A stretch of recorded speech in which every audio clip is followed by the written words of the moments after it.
دوست نہیں رکھتا۔ جن مسلمانوں سے خواہ مخواہ لڑائی کی جاتی ہے ان کو اجازت ہے کہ وہ بھی لڑیں، کیونکہ ان پر ظلم ہو رہا ہے، اور اللہ ان کی مدد کرے گا، وہ یقیناً ان کی مدد پر قادر ہے۔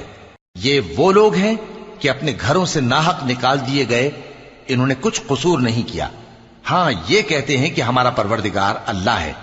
اور اگر اللہ لوگوں کو ایک دوسرے سے نہ ہٹاتا رہتا تو خانقاہیں اور گرجے اور یہودیوں کے عبادت خانے اور مسلمانوں کی مسجدیں جن میں اللہ کا کثرت سے ذکر کیا جاتا ہے گرائی جا چکی ہوتی۔